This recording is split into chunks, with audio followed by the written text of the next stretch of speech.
السلام علیکم ورحمۃ اللہ وبرکاتہ۔ ماں کی محبت کے بارے میں بیان کا پارٹ 2۔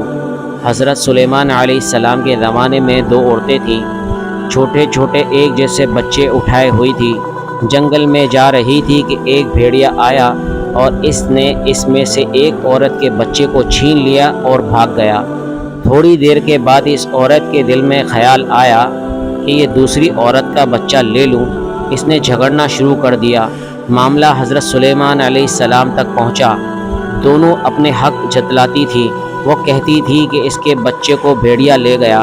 حضرت سلیمان علیہ السلام نے فرمایا، چھری لاؤ، میں اس بچے کے 2 ٹکڑے کرتا ہوں اور دونوں میں آدھا آدھا تقسیم کر دیتا ہوں۔ ان میں سے جب ایک نے فیصلہ سنا تو وہ کہنے لگی ٹھیک ہے، لیکن جب دوسری نے سنا تو رونا شروع کر دیا۔ کہنے لگی میرے بچے کے ٹکڑے نہ کرو، اس دوسری عورت کو دے دو، پالے گی، کم سے کم بچہ تو زندہ رہے گا۔ آپ علیہ السلام سمجھ گئے کہ یہ بچہ اسی عورت کا ہے۔ آپ علیہ السلام نے اسے یہ بچہ عطا فرما دیا۔ یہ بھی حقیقت ہے کہ ماں کبھی بھی خود بچے سے ناراض ہو جاتی ہے لیکن دوسرے کو ناراض نہیں ہونے دیتی۔ اس لیے اگر باپ ڈانٹ ڈپٹ کرے تو ماں برداشت نہیں کرتی۔ وہ کہتی ہے کہ اس کو کیوں اتنا ڈانٹتے ہو؟ یہ اس ماں کی ممتا کی وجہ سے ہے۔ خود بچے کو ڈانٹ دے گی مگر کسی کو ڈانٹنے نہیں دے گی، یہ اس کی ممتا کی وجہ سے ہے۔ یہ اصل میں محبت ہے اور اس کی دلیل قرآن مجید سے ملتی ہے۔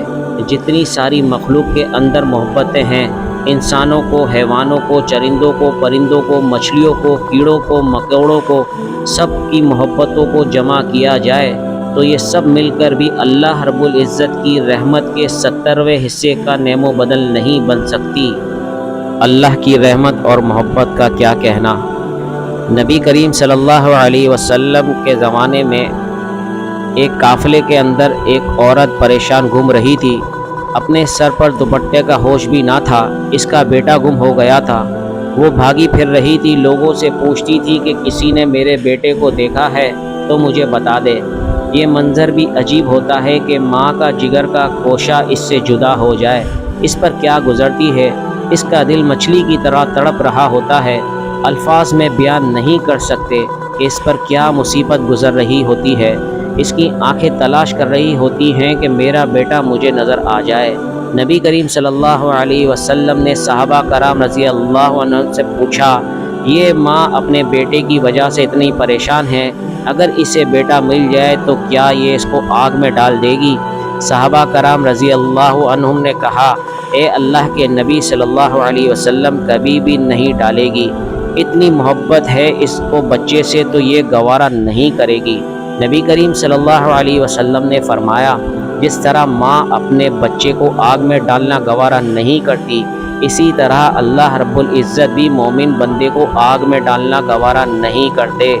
اسی طرح اللہ رب العزت سے معافی مانگنا بھی بہت آسان ہے، اس لیے کہ ان کی محبت تو ساری دنیا کی ماؤں سے 70 گنا زیادہ ہے۔ حدیث پاک میں آتا ہے کہ ایک نوجوان صحابی رضی اللہ عنہ تھے، اپنی ماں کو ناراض کر رکھا تھا، کوئی تکلیف پہنچائی تھی، ناراض ہو کر دھکا دے دیا اور ماں کو چوٹ آ گئی اور وہ دل سے ناراض تھی۔ اب اس کی موت کا وقت آ گیا، سکرات موت طاری ہوئی مگر موت نہیں آتی تھی۔ نبی کریم صلی اللہ علیہ وسلم کی خدمت میں عرض کی گئی، ارشاد فرمایا کہ میں خود چلتا ہوں۔ آپ صلی اللہ علیہ وسلم تشریف لائے، صورتحال معلوم کی۔ آپ صلی اللہ علیہ وسلم نے والدہ کو سفارش فرمائی کہ اپنے بیٹے کو معاف کر دیں۔ وہ کہنے لگی، ہرگز نہیں معاف کروں گی، اس نے مجھے اتنا دکھ دیا ہے، اتنا ستایا ہے، میں اسے معاف کر ہی نہیں سکتی۔ جب آپ صلی اللہ علیہ وسلم نے دیکھا یہ اپنی بات پر ڈٹی ہوئی ہیں تو نبی کریم صلی اللہ علیہ وسلم نے فرمایا، لاؤ آگ کے لیے لکڑیاں اکٹھی کرو۔ جب اس نے یہ سنا تو وہ پوچھنے لگی کہ لکڑیاں کیوں منگوا رہے ہیں؟ آپ صلی اللہ علیہ وسلم نے فرمایا، آگ جلائیں گے اور تمہارے بیٹے کو اس آگ میں ڈالیں گے، تو اس سے راضی جو نہیں ہو رہی؟ اس نے جیسے ہی سنا دل موم ہو گیا، کہنے لگی، اللہ کے نبی صلی اللہ علیہ وسلم، میرے بیٹے کو آگ میں نہ ڈالیے، میں نے اپنے بیٹے کی تمام غلطیوں کو معاف کر دیا۔ تو جب ماں نہیں چاہتی کہ بیٹا آگ میں جائے تو اللہ رب العزت کیسے چاہیں گے کہ اس کا مومن بندہ آگ یا جہنم میں جائے؟ ماں نے جتنی بھی تکلیفیں اٹھائی ہوں بلا آخر ماں کی محبت ہے، محبت کے ہاتھوں مجبور ہوتی ہے۔ اللہ پاک ہم سب کو اپنے ماں باپ کی محبت اور قدر کرنے کی توفیق عطا فرمائے، آمین۔